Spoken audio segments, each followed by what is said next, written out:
Very good evening. Welcome to the debate. ప్రధాని నరేంద్ర మోదీ ఇవాళ ఆంధ్రప్రదేశ్ పర్యటనకు వచ్చారు. ఈ పర్యటన సందర్భంగా ఆంధ్రప్రదేశ్లో చాలా విలువైన ప్రాజెక్టుల్ని ఆయన కొన్నిటికి ప్రారంభోత్సవాలు, కొన్నిటికి శంకుస్థాపన చేశారు. ఇవన్నీ ఒక రకంగా చెప్పాలంటే రాష్ట్ర విభజన జరిగిన తర్వాత ఇదే అత్యంత విలువైన పర్యటన అనుకోవచ్చేమో ఆంధ్రప్రదేశ్కు సంబంధించినంతవరకు ప్రధానమంత్రి పర్యటనలో. ఇన్ని ప్రాజెక్ట్స్, ఇన్ని మౌలిక వసతుల కల్పనకు సంబంధించిన అంశాలను కొన్నిటిని ప్రారంభించారు, కొన్నిటిని శంకుస్థాపన చేశారు. వీటితో పాటు ఉపాధి కల్పనకి ఎక్కువ అవకాశాలు ఉండే ఫార్మా సంబంధిత పరిశ్రమల్ని కూడా ఆంధ్రప్రదేశ్కి కేటాయిస్తూ కేంద్రం మంచి నిర్ణయాలు తీసుకుంది. చాలా కాలంగా పెండింగ్లో ఉన్న విశాఖ రైల్వే జోన్ కూడా ఈ సందర్భంగా విశాఖ రైల్వే జోన్ కార్యాలయాన్ని కూడా కేంద్ర ప్రధాని ప్రారంభించారు. అన్నిటికీ ఒకసారి మనం చూస్తే ఎన్టీపీసీ గ్రీన్ హైడ్రోజన్ హబ్ 1,85,000 కోట్ల రూపాయల ఇన్వెస్ట్మెంట్తో ఈ హబ్ని ఏర్పాటు చేస్తున్నారు. దాదాపు 57,000 మందికి ప్రత్యక్షంగా దీంట్లో ఉద్యోగ కల్పన జరుగుతుందనేది ప్రభుత్వం చెప్తున్న మాట.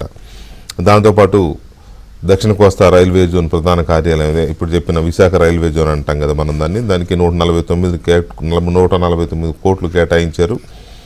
అది జనరల్ మేనేజర్ కార్యాలయాన్ని ప్రారంభిస్తున్నారు. అలాగే రోడ్ల విస్తరణ, నిర్మాణం, వీటికి సంబంధించి మొత్తం 10 ప్రాజెక్టులు ఉన్నాయి. కేవలం రోడ్స్కి సంబంధించినవి. వాటిలో కొత్త రోడ్లు వేసేవి ఉన్నాయి, కొన్ని విస్తరణ చేసేవి కూడా కొన్ని ఉన్నాయి. వాటికి సంబంధించి 4,593 కోట్ల రూపాయలు అది ఉంది. అలాగే కృష్ణపట్నం పారిశ్రామిక పార్క్, దీని మీద చాలా హోప్స్ ఉన్నాయి. క్రిస్ సిటీగా చెప్తున్నారు దీన్ని. చెన్నై కోల్కతా కారిడార్లో ఈ క్రిస్ సిటీ పార్క్ ఒక జ్యువెల్ అవుతుంది అని అనుకుంటున్నారు. కాబట్టి కృష్ణపట్నం పారిశ్రామిక పార్క్కి 2,139 కోట్లు కేటాయించి దీనికి శంకుస్థాపన జరిగింది. అలాగే రైల్వే ప్రాజెక్టులు 6,000 కోట్ల రూపాయలతో, అలాగే నక్కపల్లి దగ్గర బల్క్ డగ్ ప్రాజెక్టు 1,877 కోట్లు. విదేశంలో 3 స్టార్ట్ చేస్తుంటే ఒకటి ఆంధ్రప్రదేశ్కి వచ్చింది, అది నక్కపల్లి దగ్గర వచ్చింది. అలాగే 234 కిలోమీటర్ల రోడ్లు 7 ప్రాజెక్టులకి 3,044 కోట్లతో శంకుస్థాపనలు. అలాగే 323 కిలోమీటర్ల 3 రైల్వే లైన్లు, అందులో 2 రాయలసీమ ప్రాజెక్ట్స్ ఉన్నాయి. వీటి కోసం 5,718 కోట్లు. ఓవరాల్గా 2,08,000 కోట్ల రూపాయలతో ఈ ప్రాజెక్ట్స్ అన్నిటినీ ప్రధానమంత్రి వాళ్ళ ప్రారంభించారు, కొన్నిటికి శంకుస్థాపన చేశారు. అయితే వీటితో ఆంధ్రప్రదేశ్కి ఒక మంచి గ్రోత్ ఇంజన్ అవడానికి ఒక అవకాశం వచ్చిందనేది అందరూ నమ్ముతున్నారు. కొన్ని సుదీర్ఘకాలంగా పెండింగ్లో ఉన్న సమస్యలు కొన్నిటికి కూడా కొంత పరిష్కారం దొరికింది అనేది ఒక చర్చ మొదలైంది ఆంధ్రప్రదేశ్లో. అయితే ఎప్పటి నుంచో పెండింగ్లో ఉండి ఎప్పటి నుంచో పెద్ద సుదీర్ఘకాల డిమాండ్గా ఉన్న రైల్వే జోన్, వైజాగ్ స్టీల్ ప్రైవేటీకరణ, ఈ 2 అంశాల్లో రైల్వే జోన్ని మొత్తానికి కేంద్రం స్టార్ట్ చేసిందని చెప్పొచ్చు వాళ్ళు మనం. కానీ స్టీల్ ప్లాంట్కి సంబంధించి దాని ప్రైవేటీకరణను ఏం చేయబోతున్నారు, ఆపేస్తున్నారా లేదా అనేది దాదాపు ఎప్పటి నుంచో కార్మికులు అక్కడ ఉద్యమం చేస్తున్నారు, దాని ప్రైవేటీకరణ చేయొద్దు అని. కానీ దానికి సంబంధించి ప్రధాని ఏమైనా చెబుతారేమోనని వెయిట్ చేశారు. కానీ ప్రధాని ఎక్కడా కూడా ఆ టాపిక్ని టచ్ చేయలేదు. రాష్ట్రానికి ఇంకా చాలా చేస్తాము, రాష్ట్రానికి చాలా ప్రయారిటీ ఇస్తాము, దేశంలోనే వివిధ రంగాల్లో కొన్ని రంగాల్లో ఆంధ్రప్రదేశ్ అగ్రగామిగా చేస్తామని మంచి ఇదే ఇవాళ చేసినవి కానీ చేస్తామని చెప్తున్నాయి. కానీ గొప్ప అంశాలే, నో డౌట్ అందులో. కానీ ఎక్కడికైతే వచ్చారో అక్కడ కేంద్రీకృతమై ఉన్న ఆంధ్రుల హక్కు, విశాఖ ఉక్కు అనే అంత త్యాగాలతో వచ్చిన ఉక్కు వైజాగ్ స్టీల్కి సంబంధించి ప్రధానమంత్రి ఏం మాట్లాడకపోవడం అనేది కొంత విశాఖపట్నం వాసుల్లో కానీ ఆంధ్రప్రదేశ్ వాసుల్లో కానీ, ప్రత్యేకించి ఆ కార్మికులకు సంబంధించి కానీ కొంత నెగిటివ్ ఇదే ఉంది. దాన్ని మరి ఎలాగ అడ్రస్ చేస్తారు ఏంటి, ఎందుకు ప్రధానమంత్రి దాన్ని దృష్టి పెట్టలేదు అనేది మనం చర్చలో చూద్దాం. ఈ చర్చలో మనతో తెలుగుదేశం పార్టీ జాతీయ అధికార ప్రతినిధి, Swachhandhra mission corporation chairman Kommareddy Pattabhiram గారు ఉన్నారు. అలాగే లోక్సత్తా ఆంధ్రప్రదేశ్ అధ్యక్షులు భీశెట్టి బాబ్జీ గారు ఉన్నారు. సిపిఎం సీనియర్ నాయకులు మాజీ ఎమ్మెల్యే ఎంఏ గఫూర్ గారు ఉన్నారు. అలాగే బీజేపీ సీనియర్ నాయకులు తిరుమల తిరుపతి దేవస్థానం బోర్డు సభ్యులు భానుప్రకాష్ రెడ్డి గారు మనతో చర్చలో పాల్గొంటున్నారు. ముందుగా పట్టాభి గారు నమస్తే అండి.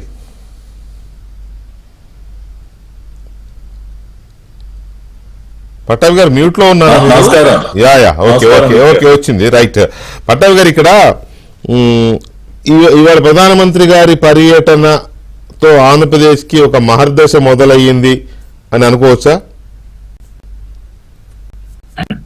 ఖచ్చితంగా దానిలో అనుమానం ఏముంది వికే గారు. ఆంధ్రప్రదేశ్ కి మహర్దశ జూన్ 12, 2024 నుంచే మొదలైంది. ఇవాళ ప్రత్యేకంగా ఇవాళే కాదు, జూన్ 12, 2024 నుంచి రాష్ట్రానికి ఉన్నటువంటి దరిద్రం వదిలిపోయి మహర్దశ, మంచి దశ ప్రారంభమైందనే ప్రజలందరూ కూడా అనుకుంటూ ఉన్నారు. ఎందుకంటే గత 6 నెలల కాలంలో మన రాష్ట్రం సాధించినటువంటి ప్రగతి కానీ, వచ్చినటువంటి పెట్టుబడులు కానీ,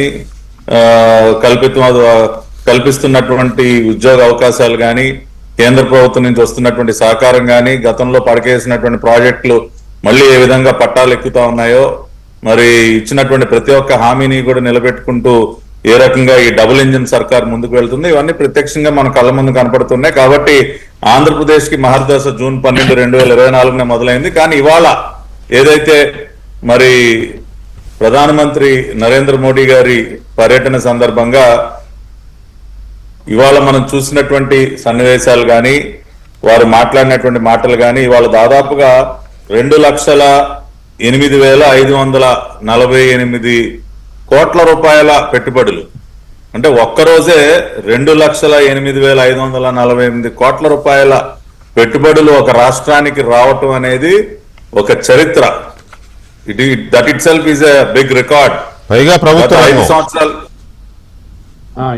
గారు పైగా ప్రభుత్వ రంగంలో అంటున్నా, ప్రభుత్వ రంగంలో ఇవన్నీ కూడా ఏదో ప్రైవేటు పెట్టుబడులు కాదండి. ఎగ్జాక్ట్లీ మీరు మంచి పాయింట్ అండర్లైన్ చేశారు. ప్రభుత్వ రంగంలో 2,08,000 కోట్ల రూపాయలు.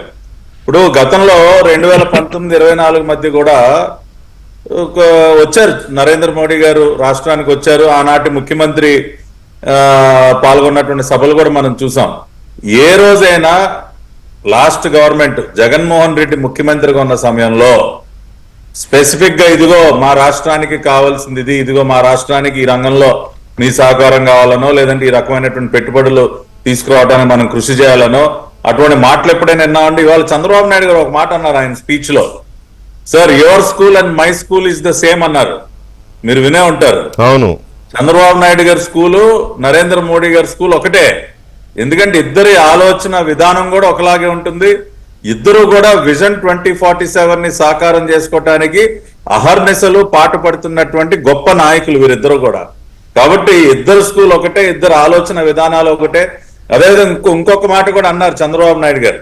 మొన్న మధ్యనే ఆయన ఒక ఈ ఆర్సిలర్ మిత్తల్ స్టీల్ ప్లాంట్ కి సంబంధించి పెట్టుబడి మన దేశానికి మరి మన రాష్ట్రంలో తీసుకురావడానికి కలిసినప్పుడు మరి వారు ఒక రిక్వెస్ట్ ఒకటి చేశారండి. ఈ ఐరన్ ఓర్ ఏదైతే ఉందో దాన్ని స్లరీ ద్వారా, ఒక పైప్ లైన్ ద్వారా మేము తీసుకురావాలనుకుంటున్నాం, దానికి కేంద్ర ప్రభుత్వ సహకారం కూడా కావాలి అన్నప్పుడు వెంటనే చంద్రబాబు నాయుడు గారు చెప్పగానే నరేంద్ర మోడీ గారు దాన్ని అర్థం చేసుకుని, ఎస్ తప్పనిసరిగా మనం ఆ రకంగా వాళ్ళు ఏదన్నా పైప్ లైన్ వ్యవస్థ ఏదైనా పెట్టుకుంటే మనం పూర్తి సహకారం అందిద్దాం, అదే దాని ద్వారా పొల్యూషన్ కూడా మనం తగ్గించవచ్చు అని వారు చెప్పినప్పుడు చంద్రబాబు నాయుడు గారు అన్నారు, ఎంతమంది ఉన్నారు సార్ ఈ రోజున ప్రధానమంత్రులు, నాయకులు ఆ రకంగా టెక్నికల్ ఆస్పెక్ట్స్ కూడా అర్థం చేసుకుని మరి అన్ని రకాలుగా సహకరించేటటువంటి నాయకులు ఎంతమంది ఉన్నారని. ఇట్లా అదేవిధంగా గూగుల్ గురించి మాట్లాడతా, ట్యాక్స్ మరి భవిష్యత్తులో పెరగదని గ్యారంటీ ఏంటి? వాళ్ళ గూగుల్ మనం చూసాం, అతిపెద్ద ఒప్పందం అది, రాష్ట్రానికి పెద్ద పెట్టుబడి గూగుల్ వారు కూడా సైన్ చేశారు.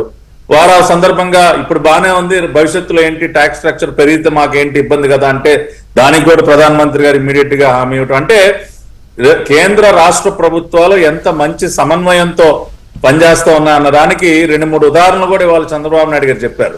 కాబట్టి ఖచ్చితంగా రాష్ట్రానికి మార్గదర్శ ప్రారంభం, మరీ ముఖ్యంగా ఉత్తరాంధ్ర ప్రాంతానికి గతంలో 3 రాజధానుల పేరుతో వాళ్ళు ఆడినటువంటి నాటకాలు ఏ విధంగా ఉన్నాయి, ఉన్నటువంటి పెట్టుబడులను ఏ రకంగా తరిమేశారు ఉత్తరాంధ్ర నుంచి. కానీ వాళ్ళు చూసినట్లయితే మరి పూడిమడక దగ్గర 1,85,000 కోట్ల రూపాయలు ఎన్టీపీసీ గ్రీన్ మరి హైడ్రోజన్ హబ్ విశాఖ కేంద్రంగా ఆ రోజున రైల్వే జోన్ కి భూమి అడిగితే ఇవ్వలేదు సార్.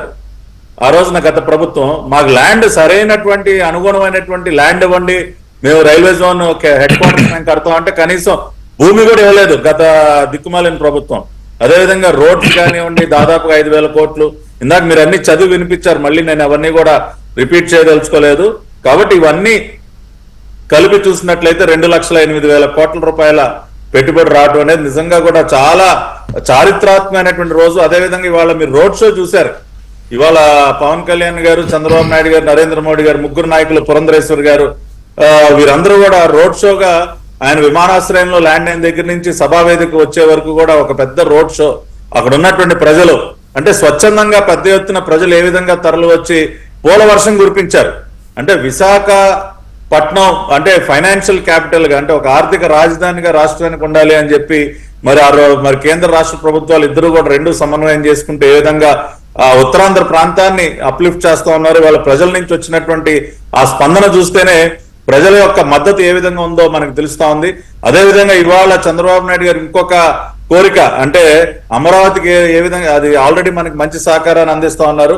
మొన్ననే చంద్రబాబు నాయుడు గారు ఆవిష్కరించినటువంటి తెలుగు తల్లికి జలహారతి ఏదైతే ఇంటర్లింకింగ్ నదుల అనుసంధానం ఏదైతే ఉందో రాష్ట్ర వ్యాప్తంగా ఉన్నటువంటి అన్ని నదుల్ని అనుసంధానం చేసి అటు వ్యవసాయానికి కానీ త్రాగునీటికి కానీ నీటి కొరత లేకుండా చేయడానికి ఒక అద్భుతమైనటువంటి ప్రాజెక్టు, దాదాపు 80,000 కోట్ల రూపాయల ప్రాజెక్ట్ అది. దానికి ఇవాళ ప్రధానమంత్రి నరేంద్ర మోడీ గారు సహకారాన్ని కోరటం, ఆయన కూడా తప్పకుండా దానిపైన వారిద్దరు కూడా చాలాసేపు వేదిక మీద ఏ విధంగా మనం మాట్లాడుకున్నారు. వారిద్దరు బాడీ లాంగ్వేజ్ చాలా అద్భుతంగా, అంటే ఒక మంచి కోఆర్డినేషన్ తో ఇద్దరు నాయకులు కూడా పనిచేస్తున్నట్టు చూసినటువంటి ప్రతి ఒక్కరికి కూడా స్పష్టంగా అర్థమవుతోంది. కాబట్టి తెలుగు తల్లికి జలహారతి ప్రాజెక్టు కూడా కేంద్ర ప్రభుత్వం యొక్క పూర్తి సహకారం ఉంటుందని నేను ఆశిస్తున్నా.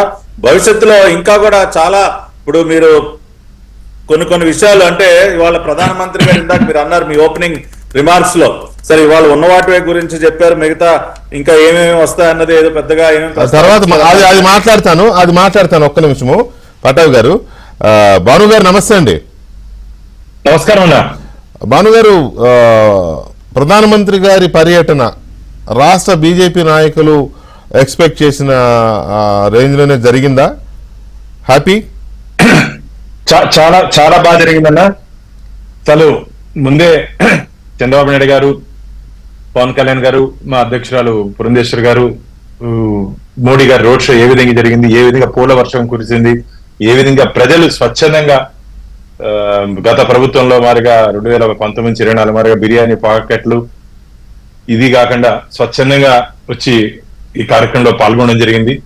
ఎక్కడికి వెళ్ళినా సరే విశేష స్పందన. ఎందుకంటే వికసిత ఆంధ్రప్రదేశ్ ని ఈరోజు నరేంద్ర మోడీ గారు, చంద్రబాబు నాయుడు గారు, పవన్ కళ్యాణ్ గారు కలిసి ఆంధ్రప్రదేశ్ ముందుకు తీసుకుపోతున్నారని చెప్పి ఒక నమ్మకం, విశ్వాసం ఆంధ్రప్రదేశ్ ప్రజలకు కలిగింది. ఈ 7 నెలల కాలంలోనే గతంలో కూడా కేంద్ర ప్రభుత్వం రాష్ట్ర ప్రభుత్వానికి అన్ని విధాల సహాయ సహకారాలు అందించినప్పటికీ అప్పుడున్నటువంటి ప్రభుత్వం, జగన్మోహన్ రెడ్డి ప్రభుత్వం దాన్ని నిలబెట్టుకోలేకపోయింది, ప్రజల విశ్వాసాన్ని నిలబెట్టుకోలేకపోయింది, ప్రజల విశ్వాసాన్ని పోగొట్టుకునింది. ఎందుకంటే ఏ రాష్ట్రంలో సరే పెట్టుబడులు రావాలంటే మొదటి అంశం లా అండ్ ఆర్డర్. ఆ రాష్ట్రంలో శాంతి భద్రతలు సవ్యంగా ఉంటే ఏ పెట్టుబడిదారైనా వచ్చి పెట్టుబడి పెట్టే అవకాశం ఉంది. గత 5 సంవత్సరాలు ఉన్న పారిశ్రామికవేత్త ఆంధ్రప్రదేశ్ కి రావాలనుకుంటే మొత్తం ఇదే, ఆ స్థానిక శాసన దగ్గర నుంచి, అక్కడ ఉన్న మంత్రుల దగ్గర నుంచి, అక్కడ ఉన్న చోట నాయకుల నుంచి నాకెంత నీకెంత. కాబట్టి ఎవరు ఆంధ్రప్రదేశ్ లో పెట్టుబడులు పెట్టేదానికి భయపడి అప్పుడు రాలేదు. ఈ రోజు ఇంత భారీ స్థాయిలో పెట్టుబడులు వస్తున్నాయంటే మా ప్రభుత్వం మీద ఉంటే నమ్మకం, మా ప్రభుత్వం మీద ఉంటే విశ్వాసం, మా నాయకత్వం మీద ఉన్నట్టు విశ్వాసం. ఈరోజు చంద్రబాబు నాయుడు గారు కానీ, పవన్ కళ్యాణ్ గారు కానీ, మా పురంధేశ్వరి గారు కానీ మా దృష్టి అంతా వికసిత ఆంధ్రప్రదేశ్ ని అభివృద్ధి పదంలో ముందుకు తీసుకోవాలనే ఒక దృష్టితోనే మేము ముందుకు పోతున్నాం. గత 2019 నుంచి 24 వరకు ఆంధ్రప్రదేశ్ ని అంధకార ప్రదేశ్ గా మార్చేసినటువంటి జగన్మోహన్ రెడ్డి ప్రభుత్వం నుంచి ఈరోజు ఆంధ్రప్రదేశ్ ని అభివృద్ధి ప్రదేశ్ గా ముందుకు తీసుకోవాలని చెప్పి మా సంకల్పానికి కేంద్ర ప్రభుత్వం పూర్తి సహాయ సహకారాలు. మీరు ఈరోజు నరేంద్ర మోడీ గారు ప్రస్తావించినటువంటి ప్రసంగంలో అందరికి అర్థమవుతుంది ఏ విధంగా ఆంధ్రప్రదేశ్ మీద కేంద్ర ప్రభుత్వం, ఎందుకంటే మేము గతంలో కూడా చెప్పడం జరిగింది, కేంద్ర ప్రభుత్వానికి అన్ని రాష్ట్రాలని ఎక్కడెక్కడ ఏ విధంగా ఏ రంగాల్లో ముందుకు తీసుకోవాలో పూర్తి దానికి ఉన్నటువంటి అవగాహనలో భాగంగా ఆంధ్రప్రదేశ్ మన కోస్టల్ కారిడార్ దాదాపు 972 కోస్టల్ సాగర తీరం మనకుంది. దాన్ని డెవలప్ చేసేదానికి road connectivity, rural connectivity, air connectivity, అన్ని కనెక్టివిటీని తీసుకొని వచ్చి మీరు చూడండి 2029 లోపల అమరావతి గాని, పోలవరం గాని, ఇండస్ట్రియల్ డెవలప్ కారిడార్ గాని, టెక్నికల్ కారిడార్ గాని అన్ని ఆంధ్రప్రదేశ్ కి కొన్ని ప్రత్యేకమైనటువంటి గుర్తింపు వచ్చే అవకాశం ఉంది. వీటన్నిటికీ సాధ్యపడింది అంటే దానికి కారణం ఇక్కడ నుండి ప్రభుత్వం. ఎందుకంటే కేంద్ర ప్రభుత్వం ముందుకు వచ్చినా సరే గతంలో ఆ ప్రభుత్వం మీద నమ్మకం లేకుండా పెట్టుబడులు రాలేదు. ఊరికే అది ఎక్కడెక్కడ మీటింగ్లు పెట్టుకునేసి పకోడా షాప్ కూడా వచ్చి ఏదో ఒక పేపర్ చూపించేసి నేను పెట్టుబడి పడతానని చెప్పి గతంలో చెప్పినట్టు సందర్భాలు. అట్లా కాకుండా కేవలం ఈరోజు స్వచ్ఛందంగా ఆంధ్రప్రదేశ్ మీద ప్రజలు, ఎందుకంటే ఆంధ్రప్రదేశ్ ప్రజలకి నమ్మకం కలుగుతోంది. ఈరోజు కేంద్ర ప్రభుత్వం, రాష్ట్ర ప్రభుత్వాలు సంయుక్తంగా ముందుకు పోతున్నాయి. కాబట్టి మాకు ఈరోజు మీరు ఆ రోడ్ షోలోనే నేను దాదాపు చూశాను, ఒక హాఫ్ అన్ అవర్ చూస్తేనే ఆ ప్రజల్లో ఉన్నటువంటి ఆనందం, ఏ విధంగా గతంలో ఇబ్బంది పెట్టారో ఆంధ్రప్రదేశ్ ప్రజలు ఈ రాక్షస ప్రభుత్వం, అంటే గతంలో ఉన్నటువంటి రాక్షస ప్రభుత్వం పోవాలని ఈరోజు ఆ ఆనందం ప్రజల్లో కనపడుతుంది. ఒక మంచి ప్రభుత్వానికి ఓటేసాము, ఒక మంచి ముఖ్యమంత్రిని గెలిపించుకున్నాము, ఒక మంచి ప్రభుత్వం ఈరోజు ఆంధ్రప్రదేశ్ లో రాజకీయ కొనసాగుతోందని చెప్పి వారికి 6 నెలల్లోనే అర్థమైపోయింది. కాబట్టి ప్రజల విశ్వాసాన్ని, ప్రజల నమ్మకాన్ని మేము ముందుకు తీసుకుపోతాం. కాబట్టి నరేంద్ర మోడీ గారి పర్యటన ఈరోజు దిగ్విజయం.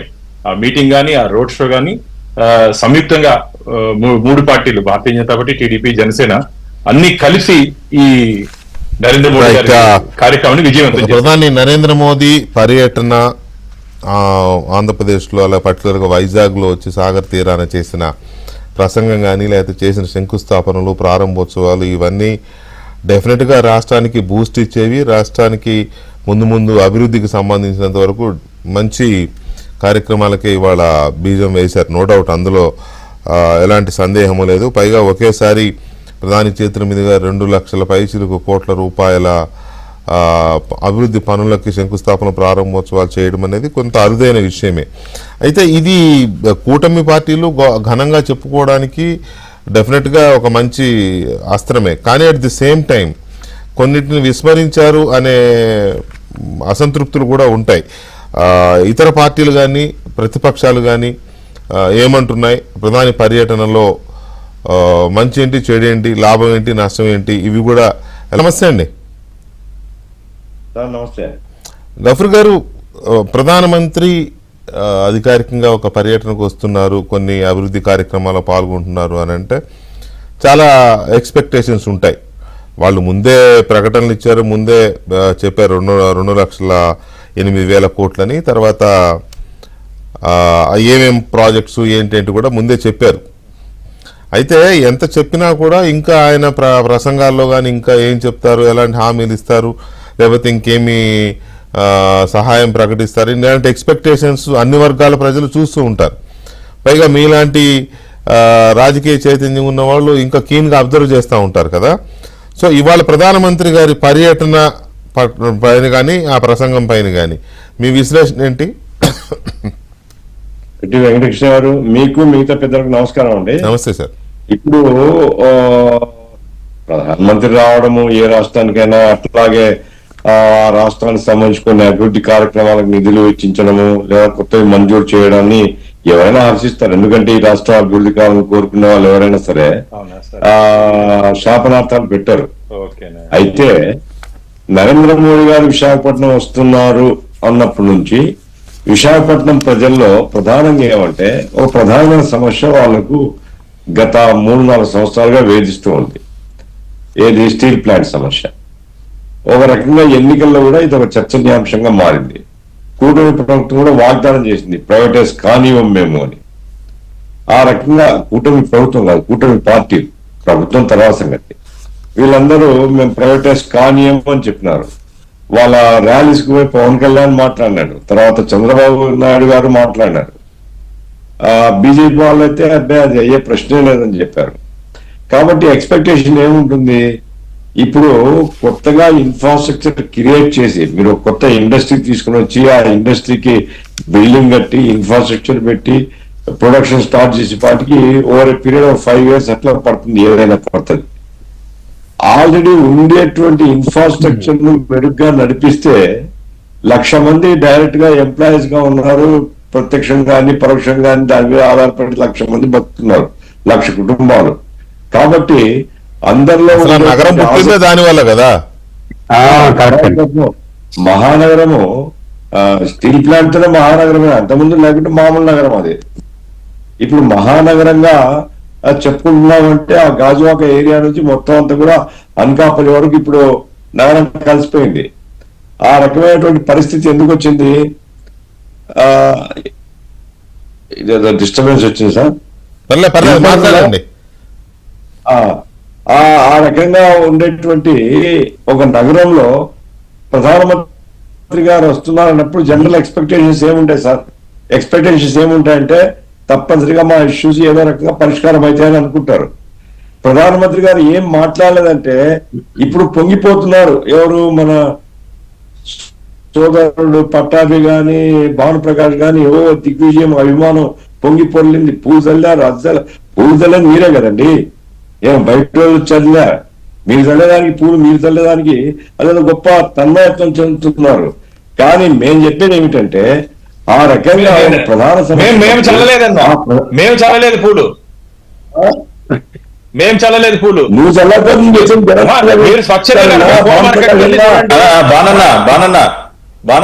పూల మార్కెట్ కి వెళ్ళి చూడండి. బీజేపీ వాళ్ళు కొనుక్కున్నారా, ప్రజలు కొనుక్కున్నారా? విశాఖపట్నం జవాబు చెప్దాం.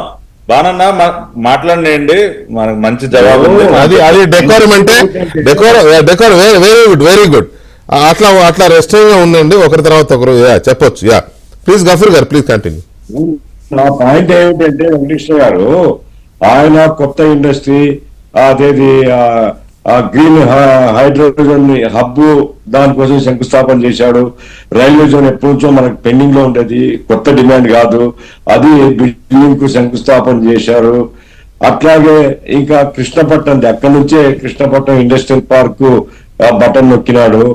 ఇవన్నీ ఎవరైనా చేయడానికి మాకేం అభ్యంతరం లేదు, మంచిదే. ఆంధ్ర రాష్ట్రానికి కావాల్సినటివి ప్రధానమంత్రి ఇచ్చినా ఇంకోరు ఇచ్చినా ఏం అభ్యంతరం లేదు.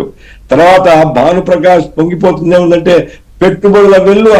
అరే పెట్టుబడుల వెల్లు ఏందయ్యా? ఇవన్నీ central government, railway zone central government, hydrogen NTPC, అట్లాగే మీకు మిగతా ఫార్మాసిటీ సెంట్రల్ గవర్నమెంట్.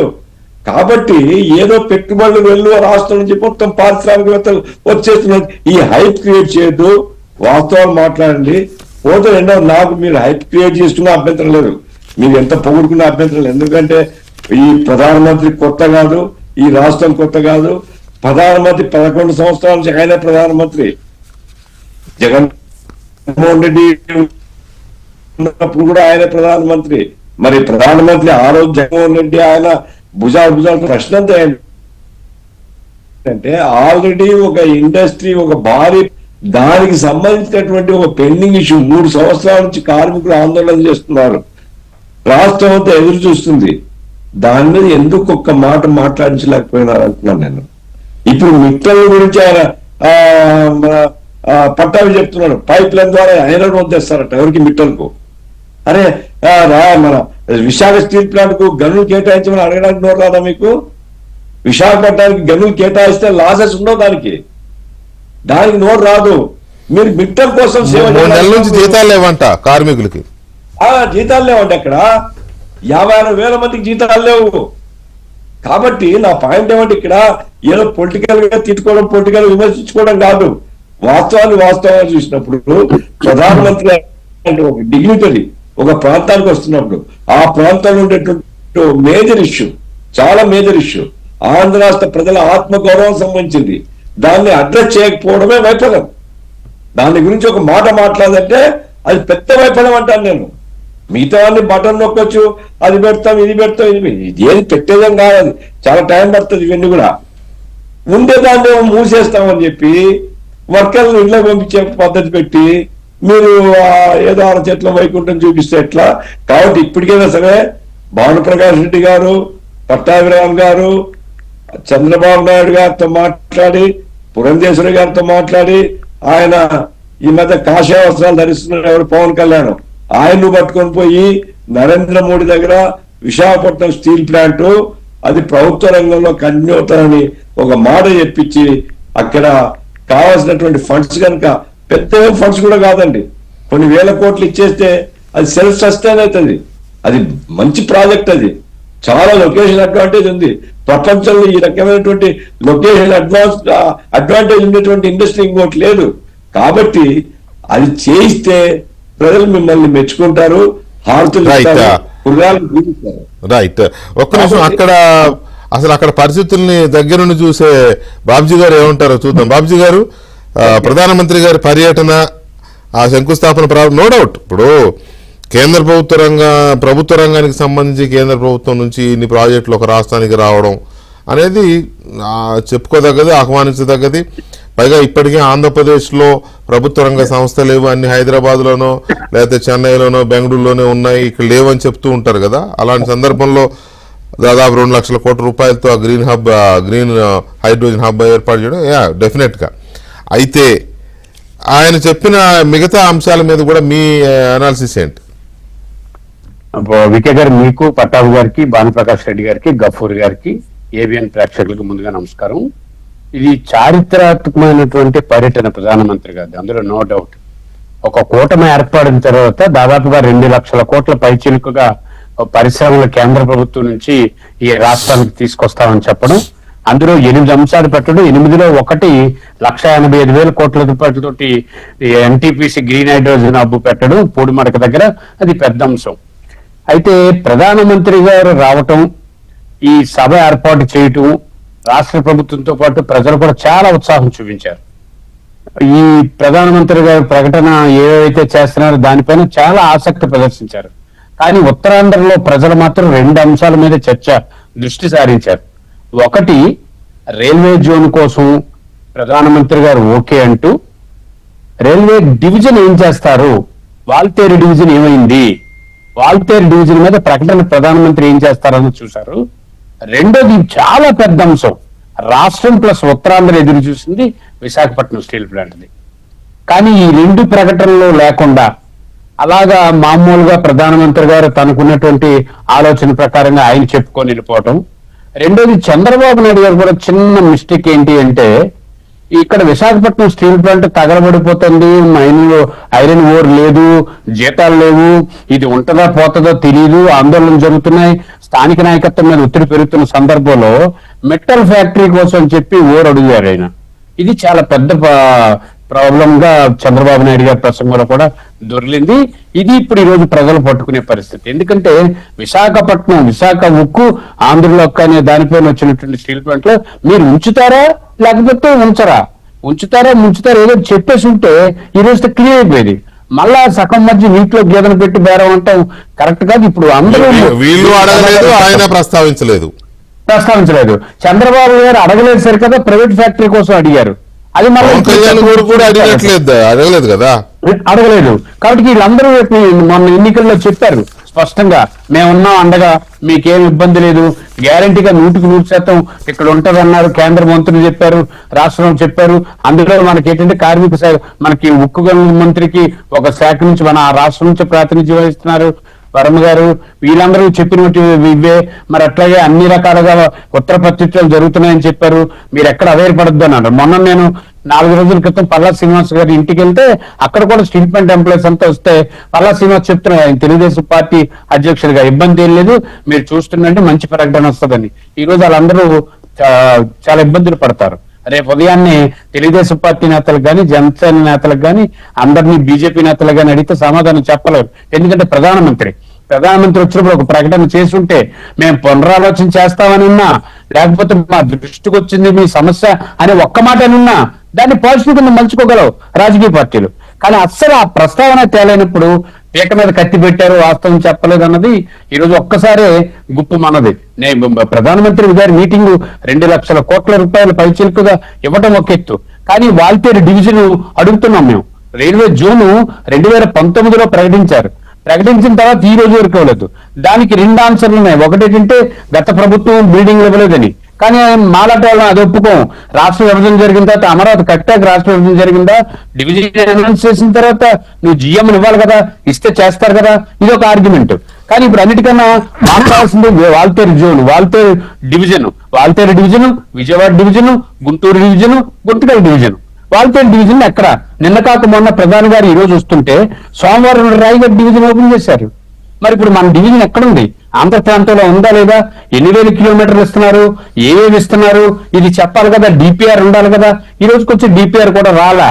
కాబట్టి కార్మికులు, ఉద్యోగులు, వాళ్ళ కుటుంబాలు తీవ్ర అసంతృప్తితో ఉన్నారు. ఈ రోజు ఒకవైపు రాజకీయ పార్టీలుగా సక్సీడ్ గా చెప్పుకోవచ్చు, గ్యారంటీగా ముఖ్యమంత్రి గారు చంద్రబాబు నాయుడు గారు అపారమైనటువంటి కృషితో నరేంద్ర మోడీ గారిని ఒప్పించి రాష్ట్ర అభివృద్ధి కోసం వారిని తీసుకురావడం. వారు కూడా ప్రధానమంత్రి గారు మాట్లాడుతున్నప్పుడు చెప్పారు, 60 సంవత్సరాల్లో 3వ మీరు అధికారం ఇచ్చారు మాకు అని చెప్పారు. ఇవన్నీ ఎంతవరకు ఓకే.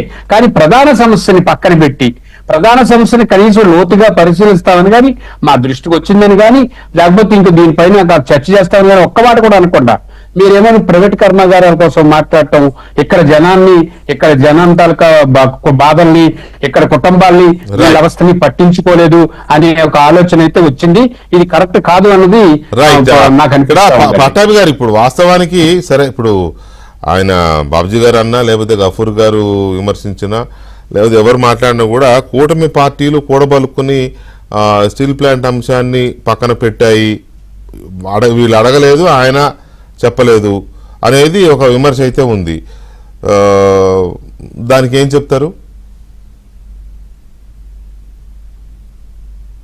విజయ్ గారు, ఇప్పుడు గఫూర్ అన్న మాట్లాడినా, అదేవిధంగా బాబ్జీ గారు మాట్లాడినా కూడా ఒక కీలకమైనటువంటి అంశాన్ని ప్రస్తావించారు. దాన్ని మేము తప్పుపట్టడం కూడా లేదు. కాకపోతే ఇక్కడ ఒక విషయం మనందరం కూడా గమనించాలండి. ప్రస్తుతం కేంద్రంలో, రాష్ట్రంలో ఉన్నటువంటి ఎన్డీఏ ప్రభుత్వం మాటల ప్రభుత్వం కాదు, చేతల ప్రభుత్వం. మేము ఎక్కువగా కబుర్లు చెప్పమండి, పని చేసి చూపిస్తాం. విశాఖపట్నం స్టీల్ ప్లాంట్కి సంబంధించి కూడా మేము ఇప్పటికే ఈ 6 నెలల కాలంలోనే విశాఖపట్నం స్టీల్ ప్లాంట్ ని నిలబెట్టడం కోసం కేంద్ర రాష్ట్ర ప్రభుత్వాల సమన్వయంతో ఎటువంటి పనులు చేసే ఒకసారి నేను డిబేట్ లో ఉన్నటువంటి పెద్దలకి, అదేవిధంగా రాష్ట్ర ప్రజలకు కూడా తెలియజేయదలుచుకున్నా. ఇవన్నీ కూడా పబ్లిక్ డొమైన్ లో ఉన్నవే, నేనేమి సృష్టించి చెప్పేవి కూడా కాదు, మీరైనా ఎవరైనా చెక్ చేసుకోవచ్చు. ముందుగా government ఇన్ఫ్యూజెస్ 1650 crore into Rashtriya Ispat Nigam Limited to sustain operations amid financial strain. November నెలలో 1650 కోట్ల రూపాయల నిధుల్ని కేంద్ర ప్రభుత్వం విశాఖపట్నం స్టీల్ ప్లాంట్ కి ఇచ్చింది. దేనికి ఇచ్చిందండి? ఇప్పుడు ప్రైవేటైజ్ చేసే ఆలోచన ఉన్నప్పుడు 1650 కోట్లు ఒక స్టీల్ ప్లాంట్ కి ఇవ్వాల్సినటువంటి అవసరం కేంద్ర ప్రభుత్వానికి దేనికి వస్తుంది?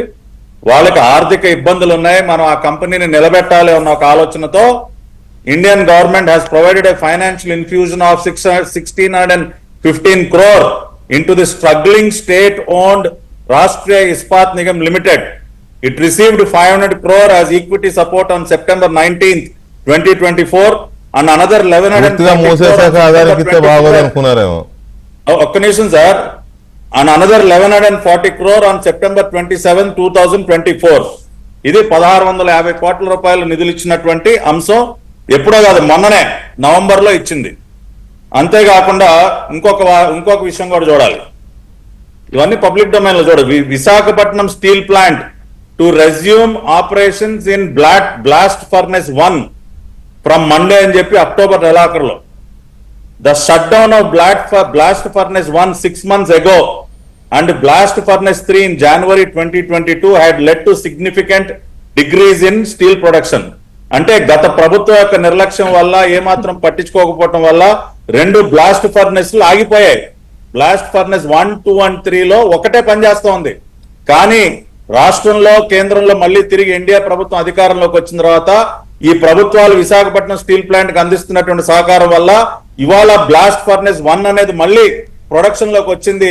గతంలో 7,500 మెట్రిక్ టన్నులు ఉన్నటువంటి ప్రొడక్షన్ స్టీల్ పర్ డే ఇవాళ బ్లాస్ట్ ఫర్నెస్ 1 మళ్ళీ ఓపెన్ చేయడం వల్ల 14,000 మెట్రిక్ టన్నులకి అలా చెప్పనా? చేరుకున్నటువంటి పరిస్థితి. ఇది నిజం అవునా కాదా ప్యానెల్ లో ఉన్నటువంటి పెద్దలు రాష్ట్ర ప్రజలందరూ కూడా ఒకసారి చెక్ చేసుకోవాలి. మూడవది, ఇది కూడా అతి ముఖ్యమైనదే అండి. ఇదిగోండి, union minister assures aid of 10,000 crore to Visakhapatnam steel plant. ఇది అన్నది ఎవరో తెలుసా? వియుపిసిసి లీడర్స్. వియుపిసిసి అంటే ఏంటండి? విశాఖపట్నం ఉక్కు పరిరక్షణ పోరాట కమిటీ. వియుపిసిసి లీడర్స్ ఢిల్లీ వెళ్లి కేంద్ర ఉక్కు శాఖ మంత్రి కుమారస్వామి గారిని కలిసి బయటకు వచ్చిన తర్వాత వారు అన్న మాటలు, 10,000 కోట్ల రూపాయల ఆర్థిక సహాయం కేంద్రం ఇవ్వబోతోంది రాష్ట్రీయ ఇస్పాత్ నిగమ్ లిమిటెడ్ కని. ఇక్కడ మనం అండర్లైన్ చేసుకోవాల్సిన విషయం ఏంటంటే, ఈ మాట కుమారస్వామి గారు ఎవరి సమక్షంలో అన్నారో తెలుసా? ఈ వియుపిసిసి లీడర్స్ అందరూ ఎవరిని వెంట పెట్టుకుని వెళ్లారో తెలుసా? కేరళకు చెందినటువంటి సిపిఎం ఎంపీ, లెఫ్ట్ పార్టీలకు చెందినటువంటి ఎంపీ వి శివదాసన్ అనేటటువంటి సిపిఎం పార్టీ ఎంపీ గారిని వెంట పెట్టుకుని వియుపిసిసి లీడర్స్ అందరూ కుమారస్వామి గారిని కలిస్తే డిసెంబర్ 18వ తేదీన మేము 10,000 కోట్ల రూపాయల ఆర్థిక సహాయాన్ని Rashtriya Ispat Nigam limited Vizag steel plant. Point ఏంటంటే కాదు, ఒక నిమిషం నన్ను పూర్తి చేయండి సార్. ఇప్పుడు నన్ను ఇన్ని క్వశ్చన్లు అడిగారు, ఎవరు అడగలేదు, అన్ని మీరే చెప్తున్నారు. ఒక్క నిమిషం sir, don't interrupt please, I kind request. ఎందుకంటే రాష్ట్ర ప్రజలకు కూడా వాస్తవాలు తెలియాలి. మాది చేతల ప్రభుత్వం, మాటలు చెప్పే ప్రభుత్వం కాదు. ఇవాళ ఏదో నరేంద్ర మోడీ గారు ఏం మాట్లాడలేదంటే, ఈ 6 నెలల కాలంలో మేము ఎంత చేశాం? మూతపడినటువంటి బ్లాస్ట్ ఫర్నెస్ ని మేము అమ్మే ఉద్దేశం ఉంటే ఎందుకు ఓపెన్ చేస్తాం సార్? RINL ని తెగనమ్మే ఉద్దేశం ఉంటే అక్కడ బ్లాస్ట్ ఫర్నెస్ ని మళ్ళీ తిరిగి ఎందుకు నిలబెడతాం? 1,600 కోట్ల 50 కోట్ల రూపాయల నిధులు కేంద్రం ఎందుకు ఇస్తుంది? 10,000 కోట్ల రూపాయలు మేము ఆర్థిక సహాయం చేయబోతున్నాం అని చెప్పి కుమారస్వామి గారు దేనికి మాట్లాడతారు? ఇవన్నీ వాస్తవాలు కాదా? ఇవన్నీ డిసెంబర్ 18వ తేదీన కుమారస్వామి గారిని కలిసిన తర్వాత సిపిఎం ఎంపీ గారు వియుపిసిసి లీడర్స్ అందరు కలిసిన తర్వాత ఆయన మళ్ళీ ఇమ్మీడియట్ గా, ఇవన్నీ మీరు చూడండి పబ్లిక్ డొమైన్ లో, union minister Kumaraswamy holds talks with Prime Minister of his PMO over state-owned RINL for its revival. December 18న వీళ్ళు కలిసి వెళ్ళిన తర్వాత ఆయన ఇమీడియట్ గా ప్రధానమంత్రి గారి దగ్గరికి వెళ్లి డిసెంబర్ 31వ తేదీన మనం RINL నిలబెట్టడానికి ఇదిగోండి సార్, ఇది ప్రపోజల్, 10,000 కోట్ల రూపాయలు మనం ఆర్థిక సాయం చేయాలి అని చెప్పి ప్రధానమంత్రి కార్యాలయంలో ప్రత్యేకమైనటువంటి సమావేశాన్ని కుమారస్వామి గారు దేనికి నిజమే పట్టాభి గారు. ఇప్పుడు ఒకటి, అందుకనే నేను చెప్తా ఉన్నా, వికే గారు లెట్ మీ ఫినిష్ సార్. ఇవాళ నేను ఒకటే చెప్తా ఉన్నా, ఇవాళ బ్యానర్ లో ఉన్నటువంటి బానన్న గాని నేను గాని ఎన్డీఏ కూటమి గాని RINL Rashtriya Ispat Nigam limited Vizag steel plant అది ఎప్పటికీ కూడా ఆంధ్రుల హక్కుగానే మిగులుతుంది. దాన్ని ప్రైవేటైజ్ చేయబోట్లేదు. కేంద్రం మరింత ఆర్థిక సహాయం చేసి దాన్ని నిలబెట్టే కార్యక్రమాన్ని ఆల్రెడీ ప్రారంభించింది. కాబట్టి ఆ విషయాన్ని దయచేసి ప్రజలు ముఖ్యంగా విశాఖ పెట్టుకోవాలి. సార్ ప్లీజ్ అగ్రీడ్, మీరు చెప్పింది అగ్రీడ్. జగన్మోహన్ రెడ్డి గారు ముఖ్యమంత్రిగా ఉన్నంత కాలం జగన్మోహన్ రెడ్డి ఎప్పుడన్నా విశాఖ స్టీల్ ప్లాంట్ మూసేస్తున్నాం అని చెప్పాడా? చెప్పలేదు కదా. నిధులు ఒక్క మాట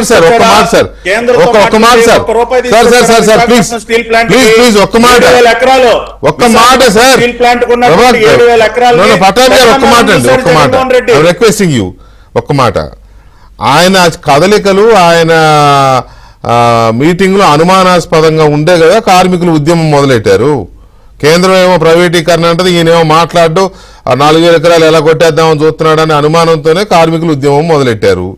మీరందరూ వాళ్ళకు బాసటగా నిలిచారు. అందరికంటే ముందు అమిత్ షా గారి దగ్గరికి వెళ్ళి స్టీల్ ప్లాంట్ గురించి మాట్లాడింది పవన్ కళ్యాణ్ గారే, నో డౌట్. బట్ ఇప్పుడు ఆంధ్రప్రదేశ్లో ఉక్కు శాఖ సహాయ మంత్రి ఉన్నాడండి.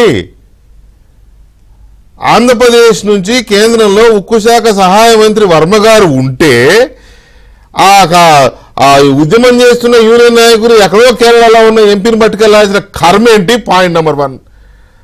ఆంధ్రప్రదేశ్కి ఉక్కు శాఖ సహాయక మంత్రిత్వ శాఖని కేటాయించిన ప్రధానమంత్రి గారు ఉక్కు శాఖ గేట్ లోపల మీటింగ్ లో మాట్లాడుతూ దాని గురించి ఒక ప్రస్తావన చేస్తే తప్పేముంది? కూటమి పార్టీలు అందరికంటే ముందులే పవన్ కళ్యాణ్ గారు అడగొచ్చు, చంద్రబాబు నాయుడు గారు అడగొచ్చు, ఇది ఉంది, దీన్ని కొంచెం BJP వాళ్ళు చెప్పొచ్చు.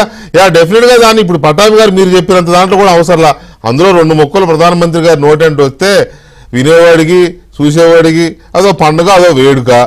ఇప్పుడు ఇవాళ విమర్శించడానికి వేరే అవకాశమే లేదు ఇంకా అది మాట్లాడుంటే. ఆమె రైట్ ఆర్ నాట్? కాదు వికే గారు, ఇప్పుడు మీరు ఒక విషయం అర్థం చేసుకోవట్లా. ఆల్రెడీ మేము ఇన్ని రకాలుగా దాన్ని నిలబెట్టే ప్రయత్నాలు చేస్తుంటే, మేము చేతల్లో మా పనులన్నీ చూపిస్తుంటే చేసిందనే చెప్పుకోమని సార్ ఆయన్ని. వెంకట కృష్ణ దగ్గర ఎందుకండి? వెంకట కృష్ణ దగ్గర చెప్పాల్సిన అవసరం ఏముందండి మీకు? ఆయన చెప్తే అయిపోయింది. నడుస్తా ఉంది. మీరు నన్ను ప్రశ్నించారు, నన్ను జవాబు చెప్పనివ్వండి. తర్వాత మా బాణాన్ని ఇంకా గట్టిగా ఆయన కూడా చెప్తారు. నన్ను ప్రశ్నించిన దానికి నన్ను జవాబు చెప్పనివ్వండి. మీరు ఫస్ట్ క్వశ్చన్ ఏమడిగారు? సిపిఎం పార్టీ ఎంపీని ఎందుకు తీసుకెళ్లారు అంటే, ఇప్పుడు విశాఖపట్నం స్టీల్ ప్లాంట్ లో లెఫ్ట్ యూనియన్స్ ఉన్నాయండి, వాళ్ళు తీసుకెళ్తారు, దాని తప్పే ఉంది. ఒక రకంగా మంచిదైంది లెఫ్ట్ పార్టీ ఎంపీని తీసుకెళ్లటం మంచిదైంది. ఇప్పుడు ఆయనకే కేంద్ర మంత్రి గారు ఎష్యూరెన్స్ ఇచ్చారు కదా, ఆయన సమక్షంలోనే వీళ్ళు బయటకు వచ్చి మాట్లాడారు కదా. ఏదో మా ఎంపీలో లేదో చెప్తే లేదో ఏదో గుడిపుటాన్ని చేశారు ఆస్కారం ఉంటుంది, కానీ అలా జరగటం కరెక్టే.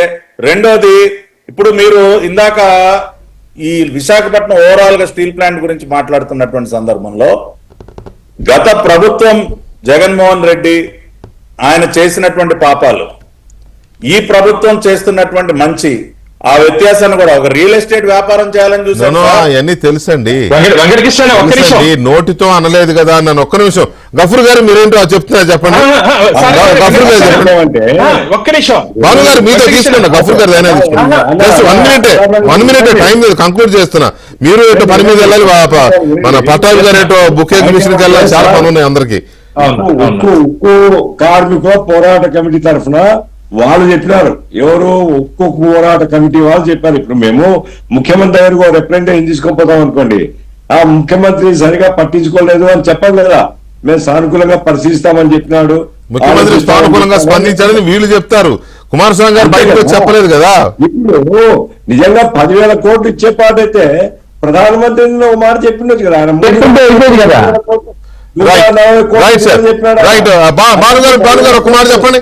భానుగారు, ఇప్పుడు పట్టాభన్న చెప్పినట్టు స్టీల్ ప్లాంట్ ని రక్షించాలనే ఉద్దేశంతోనే కేంద్ర ప్రభుత్వం మన నిధులు విడుదల చేసింది.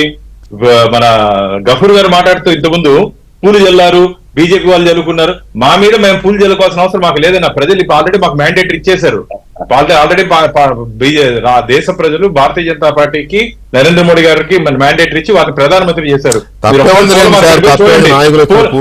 పూల మార్కెట్ పేజ్ కనుక్కోమని చెప్పండి, ఎవరు పూలు కొన్నారు, ఎవరెవరు కొనుక్కున్నారు తెలుస్తుంది. అంతేకాకుండా పవన్ కళ్యాణ్ గారి గురించి ఇంకో మాట మాట్లాడారు వారు, కాషాయ వస్త్రం అని. ఏమన్నా కాషాయ వస్త్రం వేసుకుంటే మీకేమంటాము? పవన్ కళ్యాణ్ గారు కాషాయ వస్త్రం వేసుకున్నారని చెప్పి మాట్లాడాల్సిన అవసరం కాషాయ వస్త్రం హిందుత్వానికి ప్రతీక, హిందుత్వానికి ప్రతీక ఆయన, హిందుత్వానికి ప్రతీక. ఆయన వేసుకుంటే మీకేమంటాము? ఆయన ఏ వస్త్రాలు వేసుకుంటే మీకేమంటాము అని అడుగుతున్నా. అంటే మీరు చెప్పింది మేము వేసుకోవాలా? మీరు చెప్పింది మీరు కూడా అలాంటి మాటలు మాట్లాడితే ఎలా చెప్పండి? మీరు చెప్పినట్టు రైట్. ఓకే ఓకే ఓకే బాబు గారు, గఫూర్ గారు కూడా హెల్త్ బాగాలేదు. ఒక్క మాట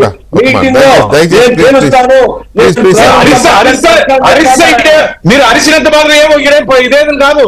మీరు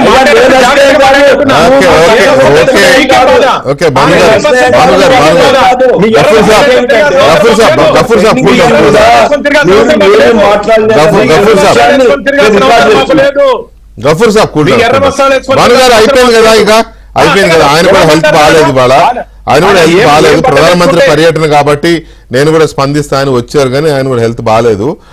అట్లాగే మీకు కూడా పనులు ఉన్నాయి ఇవాళ. నాకు కూడా సడన్ గా హెల్త్